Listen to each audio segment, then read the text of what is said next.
जय हिंद साथियों, ITD learning point YouTube online class में आप सबका हार्दिक स्वागत है। इस क्लास में हम शुरुआत कर रहे हैं इतिहास के, और इतिहास में भी अपन इतिहास की शुरुआत कहाँ से कर रहे हैं? मध्यकालीन इतिहास से।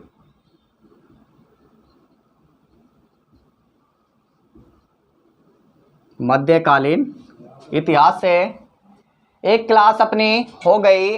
उसमें हमने आपको बताया कि इतिहास है जो, इतिहास का अर्थ क्या होता है और इतिहासकारों ने इतिहास को कितने भागों में बांटा है। ठीक है, उसमें हमने आपको ये बातें बताई थी कि इतिहास की शुरुआत कैसे हुई और इतिहास का अर्थ क्या है और इतिहासकारों ने इतिहास को कितने भागों में बांटा हुआ है, और उस समय जो भारत है कितने महाजनपदों में बटा हुआ था और कौन सा महाजनपद सबसे बड़ा था और क्यों था सबसे बड़ा।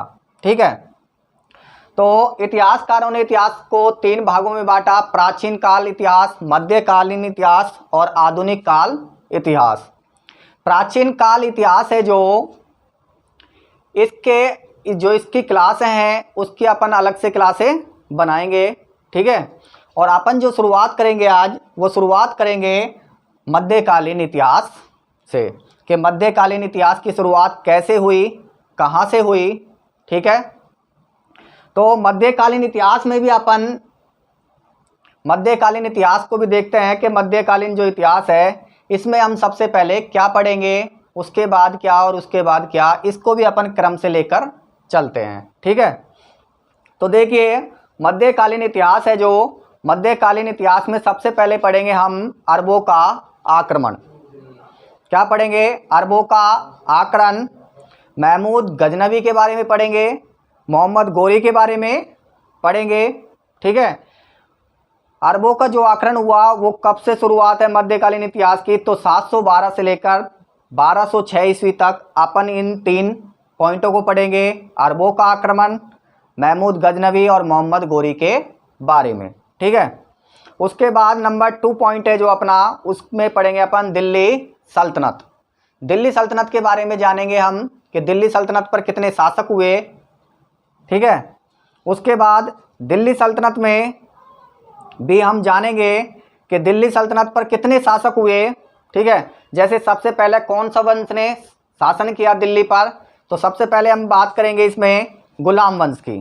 ठीक है, गुलाम वंश की। गुलाम वंश के बाद हम बात करेंगे खिलजी वंश की। खिलजी वंश के बाद बात हम करेंगे तुगलक वंश की, और तुगलक वंश के बाद हम बात करेंगे सैयद वंश की, और सैयद वंश के बाद हम जानेंगे लोधी वंश के बारे में। ठीक है, तो सबसे पहले अगर हम गुलाम वंश की बात करते हैं तो गुलाम वंश में सबसे पहले कौन सा शासक गुलाम था जिसने दिल्ली पर शासन किया? तो पहला है कुतुबुद्दीन ऐबक जो 1206 से 1210 ईस्वी तक, आराम शाह 1210 से 1211 तक।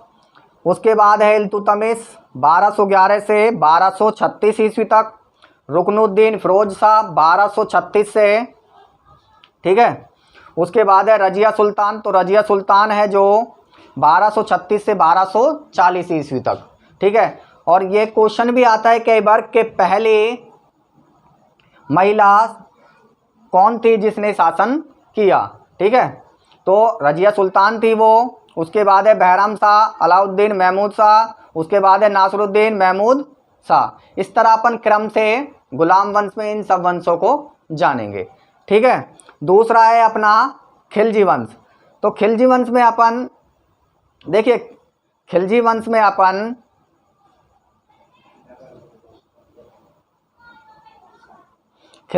अपन जानेंगे जलालुद्दीन खिलजी के बारे में 1290 से 1298, अलाउद्दीन खिलजी के बारे में 1296 से 1316।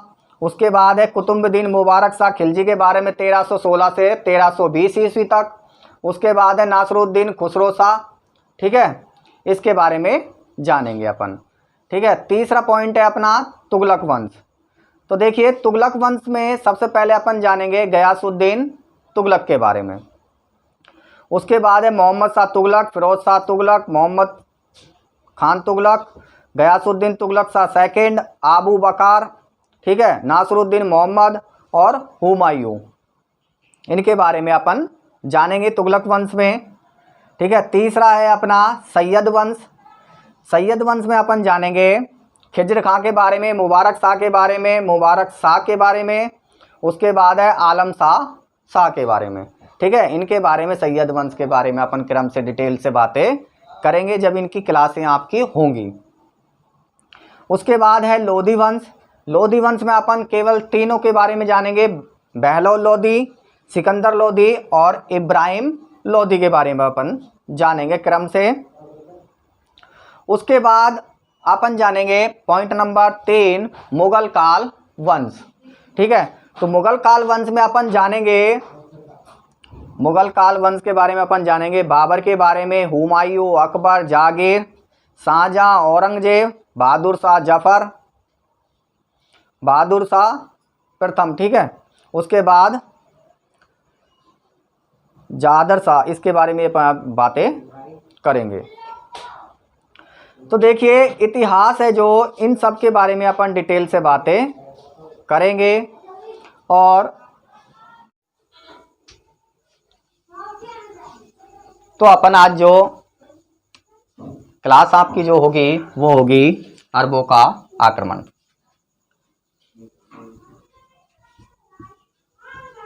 अरबों का आक्रमण।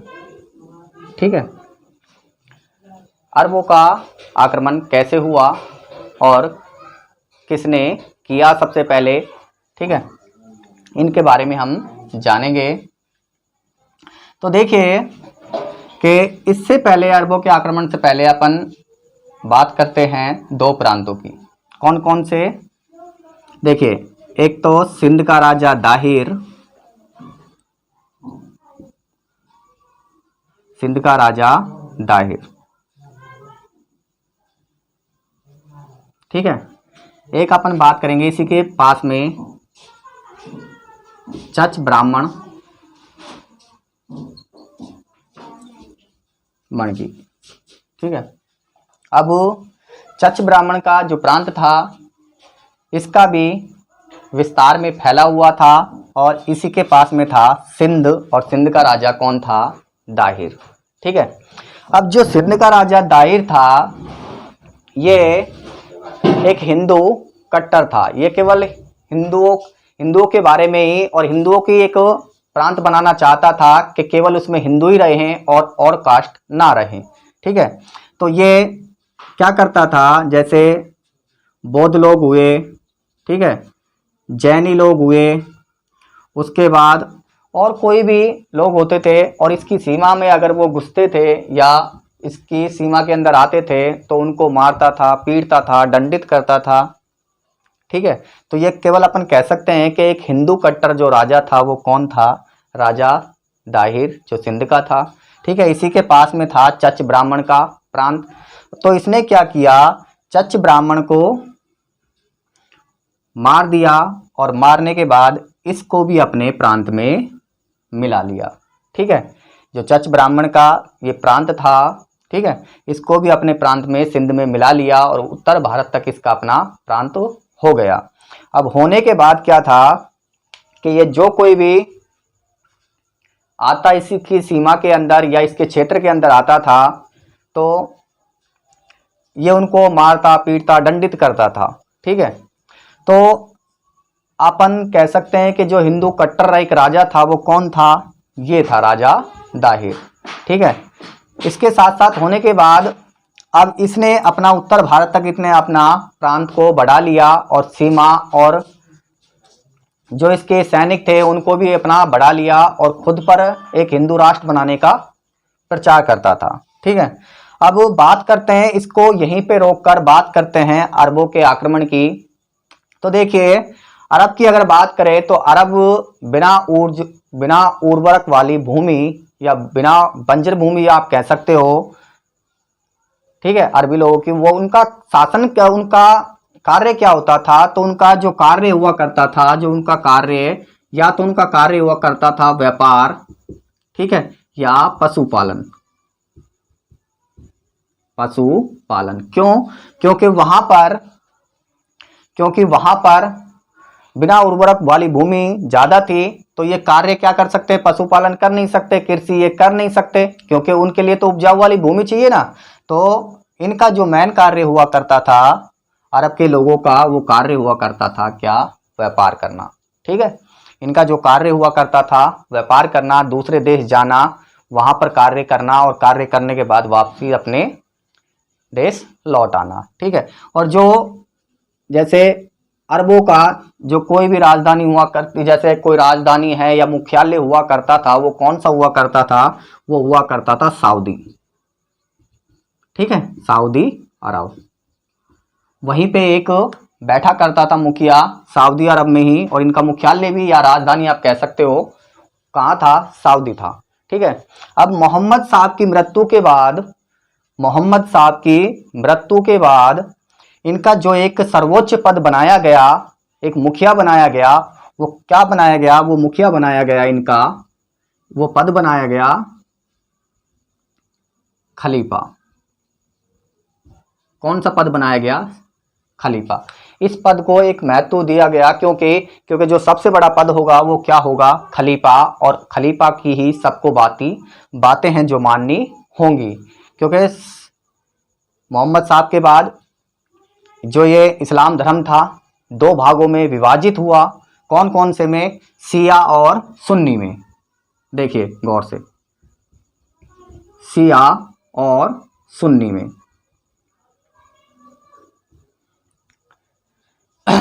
के इस्लाम धर्म मोहम्मद साहब की मृत्यु हो जाने के बाद इस्लाम धर्म को दो भागों में बांटा, शिया और सुन्नी में, और इसके रीजन भी दो बने। रीजन कौन कौन से बने कि एक तो ये धार्मिक भी बना, ठीक है, और राजनीतिक भी। ये धार्मिक भी बना ये धर्म, और राजनीतिक भी बना। क्यों, क्योंकि जब खलीफा का पद बनाया गया तो उस समय जो खलीफा था वो खलीफा कौन था, वो खलीफा था अल हिज्जाज, अल हिज्जाज। कौन था, अल हिज्जाज। ठीक है, तो मोहम्मद साहब की मृत्यु हो जाने के बाद एक नया सर्वोच्च पद बनाया गया, कौन सा, खलीफा बनाया गया, और धर्म को भी दो भागों में बांटा, शिया और सुन्नी में, और रीजन भी इसके दो हुए। कौन कौन से, एक तो ये जो धर्म था इस्लामिक, इसे धार्मिक भी बना और राजनीतिक भी बना, क्योंकि धार्मिक को तो वो भी मानते थे मोहम्मद साहब भी, लेकिन राजनीतिक बन गया ये अल हिज्जाज खलीफा बनने पर। ठीक है, तो अब ये बन गया, बनने के बाद आगे देखिए एक बार,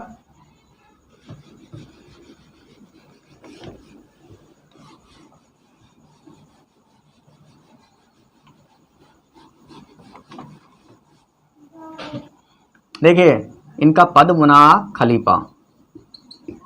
ठीक है, और इस को दो भागों में हुआ, शिया और सुन्नी।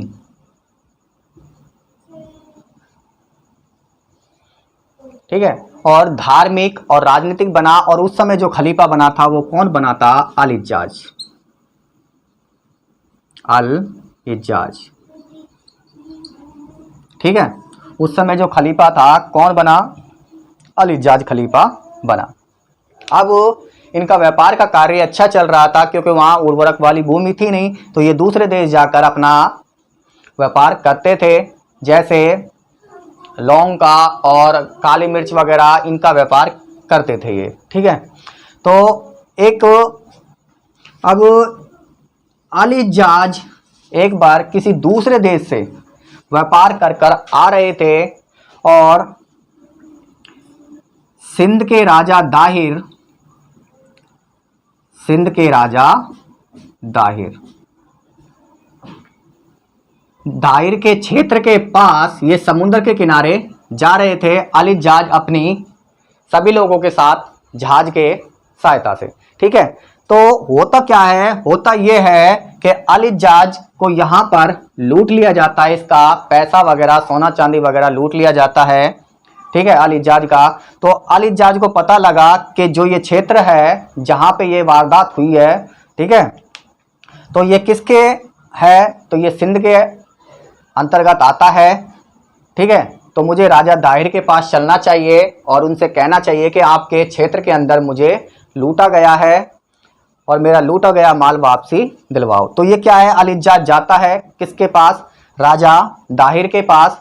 और राजा दाहिर के पास जाने के बाद राजा दाहिर से कहता है कि आपके क्षेत्र में मुझे लूटा गया है, मैं एक खलीफा हूँ, ठीक है, मेरा सर्वोच्च पद है और मुझे लूटा गया है आपके क्षेत्र के यहाँ पर। तो आपको पता है, मैंने बताया था आपको कि जो सिंध का राजा दाहिर था वो केवल किन लोगों की बातें सुनता था, वो केवल हिंदू लोगों की ही बातें सुनता था, ठीक है।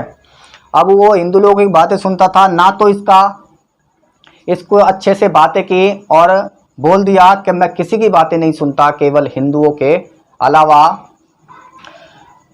तो ये नाराज होकर चला जाता है, कौन, अल इज्जाज, जो उस टाइम उसका खलीफा था, चला जाता है। जाने के बाद अब इसको दुख हुआ बहुत कि इतने बड़े सर्वोच्च पद के व्यक्ति की ना तो कोई बात सुनी और ना ही उसके बारे में कोई निर्णय लिया। तो ये क्या है, इसके मन ही मन में वो घुटन होने लगती है अल इज्जाज के कि मेरा इतना सर्वोच्च पद बड़ा होने का फिर क्या मतलब अगर लोग बाग मेरी ही ना सुने तो, ठीक है। तो ये क्या करता है कि जो सबसे पहले अरब से आक्रमण हुआ था वो हुआ था 711 ईस्वी में। 711 ईस्वी में अल इज्जाज ने 711 ईस्वी में अल इज्जाज ने अबुद्दौला के सहायता से, अबुद्दौला की सहायता से 711 ईस्वी में एक सेना भेजी और वो सफल नहीं हुई, ठीक है। उसके बाद 711 ईस्वी में ही दोबारा बुंदेल नामक एक व्यक्ति के द्वारा 711 में ही दोबारा भेजा सेना के साथ, लेकिन वो भी सफल नहीं हुई। और जब ये दोनों बार सफल नहीं हुआ तो इसलिए आपसे अगर पूछा जाए कि अरबों का पहला आक्रमण कब हुआ, तो पहला आक्रमण अरबों का 711 ईस्वी में हुआ। लेकिन वो दोनों ही आक्रमण सफल नहीं हुए और ये नाराज हो गया बहुत ज़्यादा, कौन, अल इज्जाज। अब देखिए आगे होता क्या है, अल इज्जाज ने के जब दोनों आक्रमण सफल नहीं हुए तो उस समय अल इज्जाज का एक भतीजा था मोहम्मद बिन कासिम, उस टाइम था 16 वर्ष का। मोहम्मद बिन कासिम उस टाइम उसकी आयु थी 16 वर्ष की और उसको पता चलता है कि जो मेरा चाचा है कुछ दिन से मतलब ठीक नहीं रह रहा और कुछ ना कुछ तो बात है, मैं पूछता हूँ से जाकर। तो मोहम्मद बिन कासिम जाता है किसके पास, अपने चाचा अल इज्जाज के पास, और चाचा से पूछता है कि ले चाचा क्या बात है। तो ले चाचा बताता है कि मेरा ऐसे ऐसे सोना चांदी लूटा गया था, कहाँ पर, सिंध के क्षेत्र में, राजा दाहिर की सीमा के अंदर। तो मैं राजा दाहिर के पास गया तो उसने भी मेरी कुछ नहीं सुनी और उसके बाद मैंने 2 बार यहाँ से सेना भेजी और वो भी असफल रही, ठीक है। तो 711 में जब इसने पहली बार सेना भेजी थी तो एक बार तो बुंदेल के द्वारा और एक बार अजब उद्दौला के द्वारा भेजी गई थी सेना, ठीक है। तो इसने कहा कि कोई बात नहीं, अब जाऊंगा मैं भारत को विजिट करूंगा। तो ये मोहम्मद बिन कासिम क्या करता है, मोहम्मद बिन कासिम कुछ लोगों को साथ लेकर 712 ईस्वी में कहाँ चला जाता है, भारत चला जाता है 712 ईस्वी में मोहम्मद बिन कासिम। और जाने के बाद जाता कैसे है कि कुछ लोगों को लेकर व्यापार का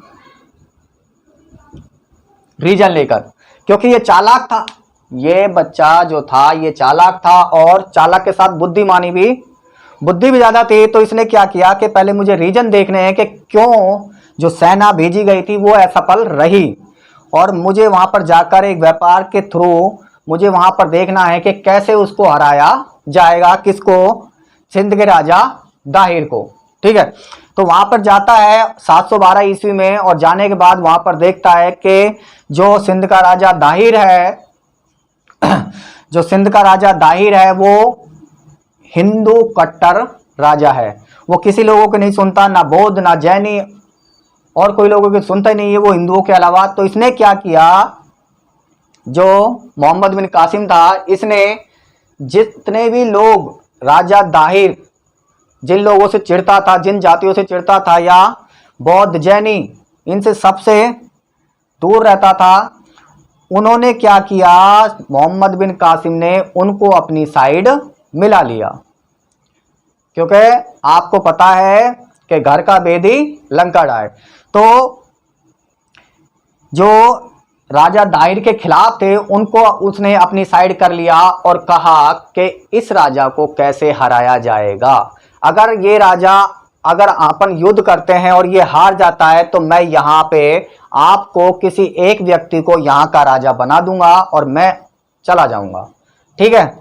तो वो सारे लोग राजा दाहिर के जो खिलाफ थे उनको अपनी साइड किया, और करने के बाद इसको ऐसा करने में लगभग लग गए 7 माह।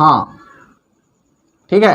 तो करने के बाद फिर अपनी सेना को लेकर वापसी गया, और करने के बाद दोबारा वहां से सेना की तैयारी की, और तैयारी करने के बाद सिंध के राजा दाहिर को मार गिराया।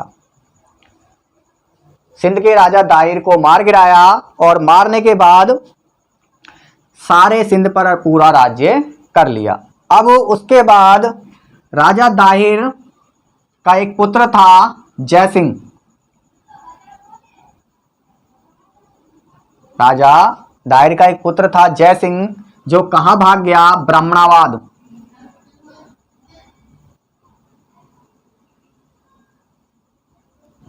कहां भाग गया, ब्राह्मणाबाद। क्योंकि राजा दाहिर के 2 पत्नियां थी। एक पत्नी तो इसी के साथ रहती थी और एक पत्नी ब्राह्मणाबाद के किले में रहती थी। तो राजा दाहिर की पत्नी को इसको तो यहीं पे ख़त्म कर देता है, और उसको पता चलता है कि ब्राह्मणाबाद में राजा दाहिर का एक बेटा है, उसको भी ख़त्म करना है। तो ये पहुंच जाता है कहाँ पे, ब्राह्मणाबाद। और जैसे ही ब्राह्मणाबाद पहुंचा मोहम्मद बिन कासिम, तो इसने इसको मारता नहीं है, इसको छोड़ देता है। उसके बाद अब जो मोहम्मद बिन कासिम है उसने क्या किया, विजिट कर लिया। विजिट करने के बाद सिंध को और सारे प्रांत को करने के बाद इसने देखा कि अपने इस्लाम धर्म को क्या करना है, प्रचार करवाना है। तो इसने क्या किया है, मोहम्मद बिन कासिम ने एक जजिया कर लगाया। अब जजिया कर जब इसने लगाया तो इसने हिंदुओं के ऊपर लगाया। और जजिया कर की क्या शर्तें थी ये भी देख लो आप एक बार। देखिए जजिया कर की जो शर्तें थी, वो जजिया कर की ये शर्तें थी कि एक तो स्त्री, एक ब्राह्मण, ठीक है, एक अपंग और एक मुस्लिम। इन 4 लोगों पर जजिया कर नहीं लगाया जाएगा। कि कोई स्त्री है उससे जजिया कर नहीं लिया जाएगा, कोई ब्राह्मण है ब्राह्मण से जजिया कर नहीं लिया जाएगा, और अपंग लोग थे उनसे जजिया कर नहीं लिया जाएगा, और मुस्लिम लोगों से जजिया कर नहीं लिया जाएगा।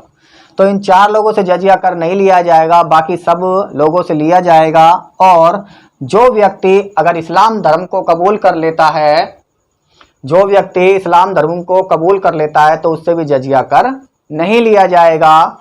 तो जब ब्राह्मणाबाद ये पहुंचा था मोहम्मद बिन कासिम, उस समय जय सिंह ने इस्लाम धर्म कबूल कर लिया था। ठीक है, इस्लाम धर्म को कबूल कर लिया था जय सिंह ने, तो इससे जजिया कर भी नहीं लगा इसके ऊपर और इसकी मृत्यु भी नहीं हुई। ठीक है, दोनों बातों से ये बच गया था क्योंकि इसने इस्लाम धर्म कबूल अपना कर लिया था। अब करने के बाद राजा दाहिर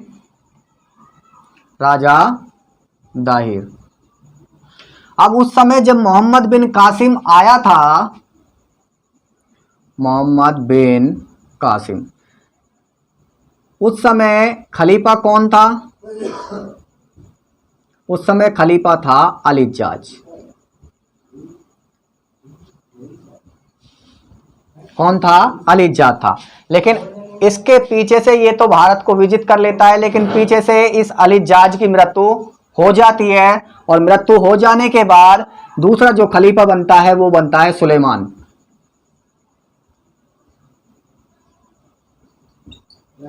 जो किसका भाई था? अली जाज का ही छोटा भाई था। उसको खलीफा बना दिया जाता है सुलेमान को, और बताते हैं कि अली जाज और सुलेमान की बनती नहीं थी, तो इसलिए जो अली जाज कार्य करता था वो उसको सुलेमान को पसंद नहीं आता था। तो मोहम्मद बिन कासिम किसके लिए, किसने भेजा? अली जाज ने भेजा। अब अली जाज को भेजने के बाद जब अली जाज की मृत्यु हो जाती है तो सुलेमान खलीफा कहते हैं मोहम्मद बिन कासिम से, देखिए कि अली जाज की मृत्यु हो गई है और इस टाइम खलीफा मैं बन गया हूं, तो आप ऐसा करिए, भारत को छोड़ आइए, भारत को छोड़ आइए और वापसी आ जाइए अपने देश। तो सुलेमान इसको बुला लेता है वापसी। तो ये क्या करता है कि जो राजा दाहिर की दो पुत्रियां थी, राजा दाहिर की दो पुत्रियां थी, एक था सूर्य देवी और एक थी परमल देवी।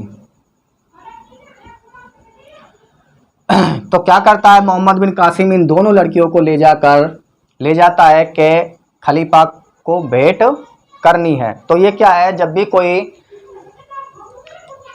विजिट करते थे किसी चीज़ को तो खलीफा के लिए कुछ ना कुछ लेकर जाते थे, तो इसलिए इसने सूर्य देवी और परमल देवी को साथ लेकर चला गया।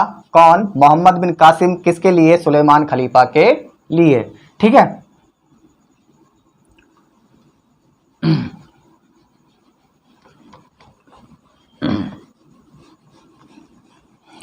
तो ले जाता है, ले जाने के बाद सुलेमान खलीफा को भेंट करता है दोनों लड़कियों को। तो इनको पता होता है कि इसने, मोहम्मद बिन कासिम ने हमारे पिता माता भाई सबको मार दिया, तो इससे बदला लेना है। तो सुलेमान खलीफा, जब इसको भेंट की गई ये दोनों लड़कियां मोहम्मद बिन कासिम के द्वारा, तो ये महल में गया। जब इन लड़कियों ने कहा कि महाराज आप हमें बताइए कि भेंट करना क्या होता है, कि जो गिफ्ट है वो गिफ्ट का मतलब क्या होता है। इसने कहा कि गिफ्ट का मतलब उसका होता है कि जिसके लिए खरीदी जाए केवल उसी के लिए हो। तो उन्होंने कहा महाराज हमारा शोषण तो पहले ही मोहम्मद बिन कासिम ने कर लिया है, तो आपके लिए गिफ्ट कहाँ हुआ। इन दोनों ने कहा कि हमारा शोषण, ठीक है, हमारा शोषण तो पहले ही किसने कर लिया, हमारा जो मतलब जो हम गिफ्ट हैं हमको पहले ही उसने खोल लिया, तो आपके लिए क्या गिफ्ट हुआ। तो इस बात से इसको बहुत बुरा लगा सुलेमान खलीफा को, और सुलेमान खलीफा ने आदेश दिया अपने सैनिकों को कि जहाँ कहीं भी मोहम्मद बिन कासिम मिले उसको बैल आप जानते हो कि सांड के का अंदर का जो हड्डी वगैरह होती है उसको सबको निकालकर उस हड्डियों की जगह मोहम्मद बिन कासिम को भरकर पेश करो। तो सुलेमान मोहम्मद बिन कासिम को लेकर आते हैं सैनिक, उसी की खाल में या उसी की उसमें भरकर लेकर, तो उसकी मृत्यु हो जाती है, क्योंकि सांस ऊँच नहीं मिलेगी तो वो तो मरेगा ही निश्चित। तो उसकी मोहम्मद बिन कासिम की मृत्यु हो जाती है। तो इस बात का पता चलता है सूर्य देवी और परमल देवी को। पता चलने के बाद ये महल के अंदर खूब खुश होती हैं कि हमने हमारे दुश्मन को मरवा दिया। ठीक है, तो ये बहुत ज़्यादा खुश होती हैं, और सुलेमान को जब महलों की ओर जाते हैं तो इनकी ये बातें सुन लेता है। तो फिर सुलेमान को अफसोस होता है कि मैंने इतने बलशाली व्यक्ति को खो दिया केवल इनकी बातों के ऊपर। तो सुलेमान कहता है कि इनको घोड़ों से बांध दो और इनको जब तक घीसना मत छोड़ना जब तक इनकी हड्डी ना निकल जाए। ठीक है, कि इनको जब तक मत छोड़ना, जब तक इनको घींचते रहना, इन दोनों लड़कियों को, जब तक इनकी हड्डियां ना निकल जाएं। ठीक है, ये सुलेमान के आदेश थे इन लड़कियों के खिलाफ, क्योंकि इन्होंने मोहम्मद बिन कासिम को मरवा दिया था। ठीक है, तो अब आपसे अगर पूछा जाए, देखिए क्वेश्चन मैंने आपको एक कहानी के माध्यम से ये पूरी घटना आपके सामने बताई। अगर आपसे पूछा जाए कि अरबों ने सबसे पहले आक्रमण कब किया, तो आपको बताना है 711 ईस्वी में, सिरोज उद्दौला के द्वारा और बुंदेल उद्दौला के द्वारा। ठीक है, लेकिन ये सफल नहीं हुआ। अगर आपसे पूछा जाए कि अरबों का सफल आक्रमण कब हुआ, तो आपको बताना है 712 ईस्वी में मोहम्मद बिन कासिम के द्वारा। ठीक है, उसके बाद राजा दाहिर एक हिंदू कट्टर राजा था, इसकी मृत्यु किसने की? मोहम्मद बिन कासिम ने की। ठीक है, तो इस तरह आपको डिटेल से सारी इतिहास के बारे में मिलेगा। अगर आप इस चैनल पर नए हो तो चैनल को लाइक करो, शेयर करो, सब्सक्राइब करो और साथ के साथ